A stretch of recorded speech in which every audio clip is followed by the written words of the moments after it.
So hi hello friends, అందరికీ నమస్తే. ఎలా ఉన్నారు మిత్రులందరికీ నమస్కారం. ఫ్రెండ్స్, మనకి ఈరోజు 5వ తారీఖు స్కూల్ అసిస్టెంట్ తెలుగుకు సంబంధించిన ఎగ్జామ్ అయితే స్టార్ట్ కావడం జరిగింది కదా.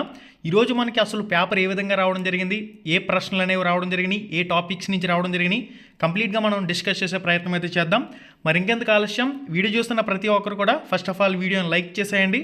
మీరు కానీ ఫస్ట్ టైం మన ఛానల్కి వచ్చినట్లయితే సబ్స్క్రైబ్ బటన్ క్లిక్ చేసి పక్కనే ఉండే గంట సింబల్ యాక్టివేట్ చేసుకోండి. ఫర్దర్గా వచ్చే వీడియోస్ అన్ని కూడా మీరు మిస్ కాకుండా చూడొచ్చు. గైస్, ఈరోజు పేపర్ గురించి మెయిన్గా మనం మాట్లాడుకున్నట్లయితే, నేను చాలామందితో మాట్లాడినప్పుడు వాళ్ళు చెప్పింది ఒకటే, సార్ 2025 టెట్ పేపర్లు అంతా దారుణం వరస్ట్గా అయితే లేవు, వాటికన్నా చాలా పర్లేదు, బాగానే ఉన్నాయని చెప్పేసి చెప్పారు. అంటే ఎవరైతే సబ్జెక్ట్పై నాలెడ్జ్ ఉండి పట్టున్న వాళ్ళు ఉన్నారో వాళ్ళు బాగా రాయగలుగుతారు. ఇక్కడ ముఖ్యంగా మనం మాట్లాడుకోవాల్సింది ఏంటంటే, పేపర్ సరళ అనేది ఒక్కొక్కసారి చేంజ్ చేస్తున్నాడు. డిఎస్సిలో ఒక విధానంలో వెళ్తే 2025 టెట్ పేపర్లో ఒక విధానంలో వెళ్ళాడు. మళ్ళీ ఇప్పుడు ఇంకొక కొత్త టైప్లో ప్రశ్నలు అడిగే ప్రయత్నం చేస్తూ ఉన్నాడు. ఓకే, పేపర్ అనేది 2025 టెట్ పేపర్లతో పోల్చుకుంటే బాగానే ఉందని చెప్పేసి అభ్యర్థులు చెప్తా ఉన్నారు. పేపర్ అనేది మధ్య స్థాయిలో ఉందని చెప్పేసి మనం అనుకోవచ్చు. మరి కష్టమైతే కాదు, మరి ఈజీ అయితే అస్సలు కాదు. ఓకే, పేపర్ అనేది చదివినాడు బాగా రాస్తాడు. ఇక్కడ ఈరోజు అడిగిన బిట్ ఏంటంటే, ఐసీటీ ఇన్ఫర్మేషన్ అండ్ కమ్యూనికేషన్ టెక్నాలజీలో భాగంగా ఎంఓఓసి ఫుల్ ఫామ్ అడిగాడు అంటండి. మాసి ఓపెన్ ఆన్లైన్ కేసెస్. ఇక్కడ మనకి డిఓసిసి అంటే డిస్ట్రిబ్యూటెడ్ ఓపెన్ కొలాబరేటివ్ కేసెస్. ఖచ్చితంగా నెక్స్ట్ షిఫ్ట్లో అడుగుతాడు ఇవి. ఎస్పిఓసి సెల్ఫ్ పేస్డ్ ఆన్లైన్ కేసెస్. ఇక్కడ మనకి మెయిన్గా ఈ ఎబ్రివేషన్లో అయితే మనకి ఫోకస్ చేస్తాడు. ఇంకొకటి మేడం గారు చెప్పిన బిట్ ఏంటంటే, జాయ్స్టిక్స్కి సంబంధించి అక్కడ కంప్యూటర్ లాంగ్వేజ్ టచ్ అయ్యే విధంగా ఆ టైప్లో ఒక బిట్ అయితే అడిగినట్లు సమాచారం. ఓకే, కంప్యూటర్ లాంగ్వేజెస్ రిలేటెడ్గా ఒక బిట్ అయితే రావడం జరిగింది ఐసీటీకి సంబంధించి.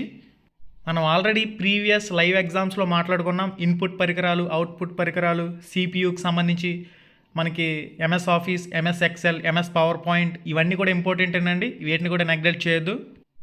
LCD, liquid crystal display, LED full form ఏంటి, ఇవన్నీ కూడా చూడండి. మనం ప్రీవియస్గా లైవ్ ఎగ్జామ్లో డిస్కస్ చేసాం కాబట్టి ఒకసారి మన లైవ్ ఫోల్డర్లోకి వెళ్ళి ఆ ప్రీవియస్ వీడియోలు చూస్తే ఇవన్నీ కూడా కవర్ అవుతాయి. ఓకే, ఐసీటీ పరంగా చూసినట్లయితే ఓకే, మన లైవ్లో కవర్ చేసిన వాటి నుంచో మనకి మ్యాక్సిమం స్కోర్ అనేది రావడం జరుగుతుంది. 2 నుంచి 3 బిట్లు ఐసీటీ నుంచి ఇస్తున్నాడు. అయితే ఈ రోజు నేను అడిగినప్పుడు, మేడం గారు సంఘర్షణ నుంచి ఏదైనా బిట్ వచ్చిందని అడిగితే, అక్కడ ఎగ్జామ్ రాసిన వాళ్ళు సంఘర్షణ టాపిక్ నుంచి బిట్ లేదు, రక్షక తంత్రాల టాపిక్ నుంచి బిట్ లేదని చెప్పేసి చెప్పారు. ఇక వికాస సూత్రాలకు సంబంధించి బిట్ అయితే వచ్చింది, కానీ దాన్ని ఇండైరెక్ట్గా అడిగాడు. ఆ ఓవరాల్ కాన్సెప్ట్ అంతా కూడా మనకి తెలుసుంటే ఆ బిట్ ఆన్సర్ చేయగలుగుతామని చెప్పేసి చెప్పారు. పెరుగుదల, వికాసం ఈ 2 టాపిక్ల నుంచి కన్ఫామ్గా బిట్ అయితే వస్తుంది. శారీరక సంబంధమైంది ఇక్కడ పెరుగుదల, పరిమాణాత్మకమైంది పెరుగుదల. వికాసం అనేది చూడండి, విస్తృతమైంది, సమగ్రమైంది, పరిమాణాత్మకమైంది, గుణాత్మకమైంది, ఇవన్నీ తెలిసినవి కదా. వికాస సూత్రాలకు సంబంధించి మనం చూసినట్లయితే, వికాసం క్రమానుగతం లేదా ఖచ్చితమైన నమూనాను అనుసరిస్తుంది. పాలదంతాలు ఊడిన తర్వాత శాశ్వత దంతాలు రావటం. వికాసం సంచితమైంది. వికాసంలో జరిగే మార్పులు హఠాత్తుగా జరగవు. గతంలో జరిగిన మార్పులు చేర్పుల ఆధారంగానే ప్రస్తుత చర్య జరుగుతుంది. వికాసం నిరంతర ప్రక్రియ, అవిచ్ఛిన్న ప్రక్రియ, అవిరళ ప్రక్రియ. సంయుక్త బీజ కణాలతో మొదలైన మానవుని జీవితం మరణించే వరకు నిరంతరంగా కొనసాగుతూనే ఉంటుంది. వికాసంలో వైయక్తిక భేదాలు ఉంటాయి. సురేష్ 2 సంవత్సరాలకు మాట్లాడితే నరేష్ 3 సంవత్సరాల వయసులో మాట్లాడొచ్చు. వికాసం పరస్పర చర్య.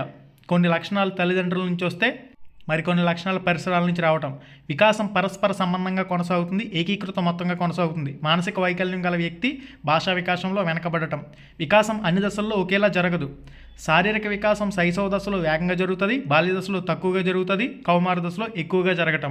వికాసం సాధారణ దిశ నుంచి నిర్దిష్ట దిశ వైపు ప్రయాణిస్తుంది. చిన్నతనంలో సూదితో గుచ్చినప్పుడు శరీరం మొత్తాన్ని కదిలించిన శిశువు కాలక్రమేణా ఎక్కడైతే సూదితో గుచ్చుతారో ఆ గుచ్చిన ప్రాంతాన్ని మాత్రమే కదిలించడం. వికాసాన్ని ప్రాగృతీకరించవచ్చు. గణితంలో ప్రతిభ చూపే విద్యార్థి భవిష్యత్తులో మంచి ఇంజనీర్ అవుతాడని అంచనా వేయటం. వికాసం 2 నిర్దిష్ట పోకడాలను అనుసరిస్తుంది. శిర పాదాభిముఖ వికాస నియమం, అంటే వికాసం తల నుంచి ప్రారంభమై పాదాల వరకు విస్తరిస్తుంది. సమీప దూరస్థ వికాస నియమం, వికాసం దేహ మధ్యస్థ భాగాలను ప్రారంభమై క్రమంగా శరీరం మొదలు భాగాలకు విస్తరిస్తుంది. ఇదండి ఓవరాల్గా ఈ కాన్సెప్ట్ అంత ఐడియా ఉంటే ఒక మార్క్ అనేది మీరు స్కోర్ చేయగలుగుతారు. ఓకే, వికాస సూత్రాలకు సంబంధించి వికాసం, పెరుగుదల ఈ 2 టాపిక్లు రిలేటెడ్గా ఒక మార్క్ అయితే రావడం జరుగుతుంది. ఇంకొకటి ఏంటంటే, ఇక్కడ బిట్ ఎలా అడుగుతున్నాడంటే 2-3 అంశాలను కలిపి ఒక అంశం కింద జోడించి ప్రశ్న అయితే అడగడం జరుగుతుందని చెప్పేసి చెప్పారు. ముఠా దశ అంటే ఉత్తర బాల్య దశ అని చెప్పేసి ఈజీగా ఆన్సర్ చేయగలుగుతారు కదా. ముఠా దశ అంటే ఉత్తర బాల్య దశ. అయితే ఇక్కడ అడిగేటప్పుడు 2-3 ఆప్షన్లు లింక్ చేసి అడుగుతున్నారని చెప్పేసి చెప్పారు. ప్రమాద వయస్సు, ముఠా వయస్సు, ఇలా మనకి కొన్ని ఆప్షన్లు అయితే టచ్ అయ్యే విధంగా ఈ టాపిక్ నుంచి ఒక బిట్ అయితే రావడం జరిగిందని చెప్పేసి చెప్పడం జరిగింది. అది కూడా ఏజ్ అడిగారంట. 2 వారాల నుంచి 2 సంవత్సరాల వరకు శైశవ దశ, పూర్వ బాల్య దశ వయసు వచ్చేసరికి 3 సంవత్సరాల నుంచి 5 సంవత్సరాలు, ఉత్తర బాల్య దశ వచ్చేసరికి 6 సంవత్సరాల నుంచి 10 సంవత్సరాలు. ఇక్కడ ముఠా దశ అంటే ఉత్తర బాల్య దశ, పూర్వ ముఠా దశ అంటే పూర్వ బాల్య దశ. ఇక్కడ మనకి మెయిన్గా కొన్ని అంశాలు అయితే చూడండి. ప్రశ్నించే వయస్సు, పూర్వ ముఠా దశ, నెక్స్ట్ అనుకరణ వయస్సు, సర్వాత్మకవాద లక్షణాలు కనిపించే దశ, సాహస ప్రియులు, పూర్వ పాఠశాల దశ, అభ్యసన సంసిద్ధత దశ.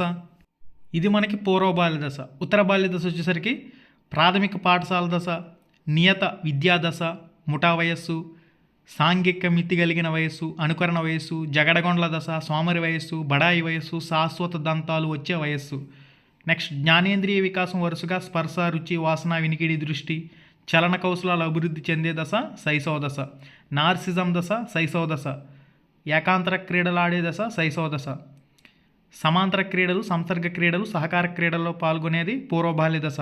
ఉద్వేగ క్యాదరీస్ దశ, కార్టూన్స్ చూసే దశ, ఆత్మభావన ఏర్పడే దశ మనకి ఉత్తర బాల్య దశకి చెప్పుకోవడం జరుగుతుంది. సూక్ష్మ కండర నైపుణ్యం నేర్చుకునే వయస్సు ఉత్తర బాల్య దశ. ఓవరాల్ ఇక్కడ ఉన్న అన్నీ నేర్చుకుంటే ఒక మార్క్ వస్తుంది. Okay, clear? లైక్ చేయాలి గైస్. ఇంకెవరైతే వీడియోని లైక్ చేయలేదు లైక్ చేసేయండి. మనం దీని గురించి చాలాసార్లు మాట్లాడడం, ఖచ్చితంగా బిట్ వస్తుందని చెప్పేసి కూడా డిస్కస్ చేసాం. అనుకరణ గురించి బిట్ అడిగాడు. అనుకరణ అనేది మానసిక చలనాత్మక రంగం అని చెప్పేసి పెడితే రైట్ ఆన్సర్ అవుతుంది. ఇక్కడ చూడండి, జ్ఞానాత్మక రంగంలోకి ఏమొస్తాయి? జ్ఞానం, అవగాహన, వినియోగం, విశ్లేషణ, సంశ్లేషణ, మూల్యాంకనం చేయటం. జ్ఞానాత్మక రంగంలో మొదటిది జ్ఞానం, జ్ఞానాత్మక రంగంలో చివరిది మూల్యాంకనం. భావవేశ రంగంలో గ్రహించడం, ప్రతిస్పందించడం, విలువ కట్టడం, వ్యవస్థాపనం, శీలస్థాపనం. ఓకే, భావావేశ రంగంలో మొదటిది గ్రహించడం, చివరిది శీలస్థాపనం. నెక్స్ట్ మానసిక చలనాత్మక రంగం చూడండి, దీనికి కోడ్ ఆహా సూస అని పెట్టుకున్నాం మనం. అనుకరణ, హస్తలాఘవం, సునిశ్చితత్వం, ఉచ్చారణ, స్వాభావీకరణం. ఈరోజు అడిగాడు అనుకరణ దేనిలోకి వస్తుందని, మానసిక చలనాత్మక రంగంలోకి వస్తుంది. ఓకే, ఇక్కడ మనకి ఒక మార్క్ అనేది రావడం జరుగుతుంది. చాలా ఇంపార్టెంట్ టాపిక్ అండి ఇది. ఖచ్చితంగా మీరు రాకపోతే కనుక నేర్చుకోండి.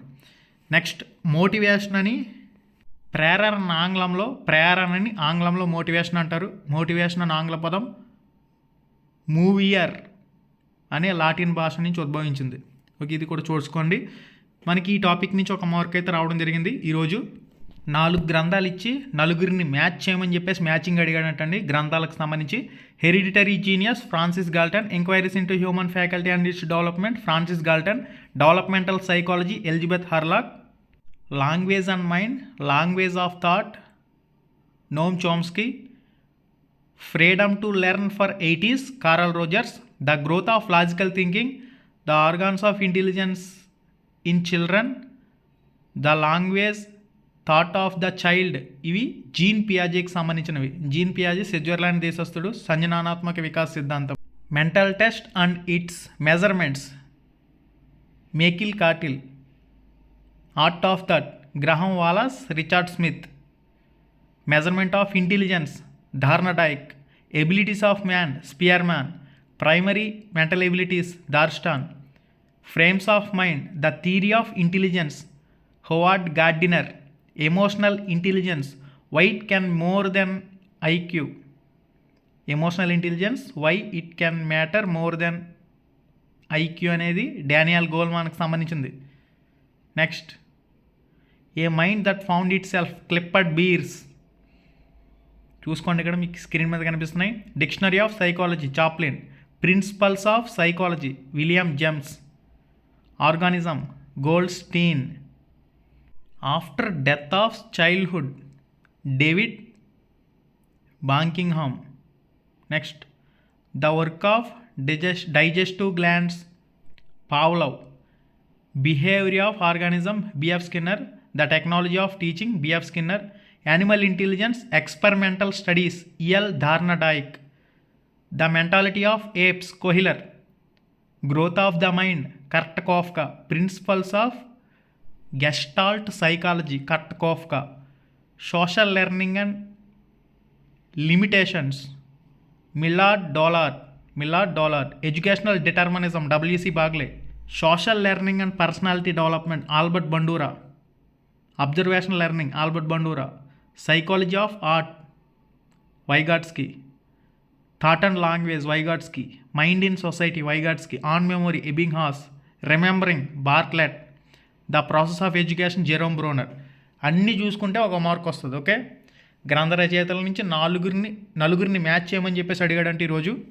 చాటోపాధ్యాయ కమిటీకి సంబంధించి సైకాలజీలో భాగంగా ఒక ప్రశ్న, దాని రిలేటెడ్గా వచ్చినట్లు సమాచారం. ఈ విధంగా మనకి సైకాలజీకి సంబంధించి మనకి ఈజీ టాపిక్స్ నుంచి కాకుండా మనకి కొద్దిగా డిఫరెంట్గా బిట్స్ అయితే అడిగారు, కానీ చేసే విధంగా ఉన్నాయని చెప్పేసి అభ్యర్థులు అయితే చెప్తా ఉన్నారు. నెక్స్ట్ మనకి తెలుగు సబ్జెక్ట్ విషయానికి వచ్చినట్లయితే అలంకారాల నుంచి బిట్ వచ్చింది, కానీ ఇంటర్మీడియట్లో ఉన్న అలంకారాలు అడిగాడండి. 10th లోపు ఉన్న అలంకారాలు అయితే అడగలేదు. క్రమ అలంకారం, ప్రతీకార అలంకారం, ఈ విధంగా ఇంటర్మీడియట్లో ఏవైతే అలంకారాలు ఉన్నాయో ఆ టాపిక్కి సంబంధించి ఒక బిట్ వచ్చింది. అంటే ఇక్కడ ఎస్జిటి వాళ్ళకి, నెక్స్ట్ వచ్చే స్కూల్ అసిస్టెంట్ వాళ్ళకి సంబంధించి కూడా అలంకారాల నుంచి బిట్ వస్తుంది. అది కూడా 10th లోపు ఉన్న వాటిపై బిట్ వచ్చేందుకు ఎక్కువ అవకాశం ఉంది. వృత్యానుప్రాస, చేకానుప్రాస, లాటానుప్రాస, అంత్యానుప్రాస, యమకాలంకారం, ముక్తపదగ్రస్త అలంకారం, స్వభావోక్తి అలంకారం, వీటి నుంచి బిట్ రావడానికి అవకాశం ఉంది. స్కూల్ అసిస్టెంట్ తెలుగు వాళ్ళు కాబట్టి వాళ్ళకి ఖచ్చితంగా ఇంటర్మీడియట్ లెవెల్లో సిలబస్ ఉంటుంది కాబట్టి ఇంటర్లో అడుగుతాడు. ఓకే, నెక్స్ట్ ఛందస్సుకు సంబంధించి కూడా డైరెక్ట్గా బిట్ అనేది రాలేదు. ఛందస్సులో చాలా డెప్త్కి వెళ్ళి ఇంటర్ లెవెల్లో బిట్ అడిగినట్లు మనకి చెప్పారు. నెక్స్ట్ షిఫ్ట్లో కూడా ఛందస్సు నుంచి బిట్ వస్తుంది, అది కూడా 10th లోపు లెవెల్ బిట్ అనేది రావడం జరుగుతుంది కాబట్టి ఛందస్సు కూడా ఇంపార్టెంటే. ఉత్పలమాల, చంపకమాల, శార్దూల, మత్తేభావం. ఇక్కడ మనకి అనంతం, ఈ టాపిక్ రిలేటెడ్ బిట్ వచ్చిందండి. ఈ పాఠం సింగమనేని నారాయణ రచించిన అనంతం అనే కథల సంపుటిలోనిది. ఇది మనకి అనంతం, ఈ టాపిక్ నుంచి బిట్ వచ్చింది, అంటే ఇది ఆప్షన్లో ఉంది. నెక్స్ట్ ఇక్కడ 2 పద్యాలు ఇచ్చి 2 ప్రశ్నలు అడగడం, 2 గద్యాలు ఇచ్చి 2 ప్రశ్నలు అడగడం, అవి కూడా చదవటానికి కష్టంగా ఉన్నప్పటికీ అవి క్లూ ఉంది, క్లూ ప్రకారం ఈజీగానే చేసామని చెప్పేసి చెప్పారు రాసిన వాళ్ళు. నానార్థాలు, సందులు, అర్థం, ఇవన్నీ కూడా కామన్గా ఇస్తూ ఉంటాడు కదా. ఇక మనకి కొన్ని ప్రశ్నలు వచ్చేసరికి సరైనవి, సరికానివి, ఈ క్రింది వాటిలో సరైన దాన్ని గుర్తించండి, సరికాని దాన్ని గుర్తించండి అనే విధంగా 4 ఆప్షన్లలో ఎలిమినేట్ చేసే విధంగా ప్రశ్నలు రావటం. ఏ మరియు బి, ఈ టైప్లో కూడా కొన్ని ప్రశ్నలు అయితే ఇచ్చారు. 2025 టెట్ పేపర్లు అంత ఘోరంగా కాకుండా కొంచెం పర్లేదని చెప్పేసి అభ్యర్థులు అయితే చెప్తా ఉన్నారు. సైకాలజీలో ఎప్పుడు అడిగే జీన్ పియాజే, వైగాట్స్కీ, తర్వాత స్కిన్నర్, బండూరా, పావులవ్, వీళ్ళ నుంచి కాకుండా కొత్త వ్యక్తుల్ని తీసుకొచ్చి అడిగాడని చెప్పేసి చెప్పారు. మనకి కొన్ని పదాలు ఉంటాయి కదా, కథానికంటే ఏమిటి, పీటికంటే ఏమిటి, ఇటువంటి పదాలకు వివరణ కూడా మీరు చదువుకోవాల్సిన అవసరం అయితే ఉంటుంది. నికష అనే పదానికి సంబంధించి మనకి లింక్ అయ్యే విధంగా ఒక బిట్ అయితే ఈరోజు రావడం జరిగింది. ఇక ఇంగ్లీష్ సబ్జెక్ట్ విషయానికి వచ్చినట్లయితే సైలెంట్ లెటర్కి సంబంధించి ఒక బిట్టు, నెక్స్ట్ సింపుల్ ప్రజెంట్ టెన్స్కి సంబంధించి ఒక బిట్ అనేది రావడం జరిగింది, ఆర్టికల్కి సంబంధించి ఒక బిట్ అనేది రావడం జరిగింది, గ్రామటికల్లీ కరెక్ట్ సెంటెన్స్కి సంబంధించి, నెక్స్ట్ ఎర్రర్స్కి సంబంధించి ఒక బిట్ అనేది రావడం జరిగింది, ఆర్టికల్కి సంబంధించి ఒక బిట్ అనేది రావడం జరిగింది, యాంటోనియం వ్యతిరేక పదానికి సంబంధించి, సినోనియం సమానార్థక పదానికి సంబంధించి కూడా బిట్లు అనేవి రావడం జరిగినాయి. ఇక మనకి కొత్త ఎవరైతే రచయితలు ఉన్నారో వీళ్ళని కూడా చూడండి. సైకాలజీలో భాగంగా లింగ విభజనకు సంబంధించి తెలుగులో ఒక బిట్ అనేది వచ్చినట్లు సమాచారం. ఇక ఇంగ్లీష్లో 2 ప్యాసేజీలు ఇచ్చి బిట్స్ అయితే అడుగుతాడు కదా, వాటి గురించి కూడా మీకు ప్రత్యేకంగా చెప్పవలసిన అవసరం అయితే లేదు. ఓవరాల్గా చూసుకున్నట్లయితే గత టెట్ పేపర్ రాసి 2025 ఎగ్జామ్ రాసిన వాళ్ళు 90 మార్కులు స్కోర్ చేసిన క్యాండిడేట్స్ వచ్చేసరికి ఈ 2026 టెట్ పేపర్ అనేది ఒక 120 వరకు 115 వరకు స్కోర్ చేసే విధంగా ఉందని చెప్పేసి చెప్తా ఉన్నారు. అంటే మనకి గతంతో పోల్చుకుంటే పేపర్ అనేది పర్వాలేదు అని చెప్పేసి అభ్యర్థుల భావన. నెక్స్ట్ వీడియోలో మళ్ళీ కలుసుకుందాం. మరిన్ని ఇటువంటి ఇంపార్టెంట్ బిట్స్, టాపిక్స్ మీరు మిస్ కాకుండా ఉండాలంటే తప్పకుండా మన ఛానల్కి సబ్స్క్రైబ్ అయ్యి పక్కనే ఉండే గంట సింబల్ యాక్టివేట్ చేసుకోండి. మళ్ళీ వీడియోలో మళ్ళీ కలుసుకుందాం. లైక్ చేయడం మాత్రం మర్చిపోవద్దు.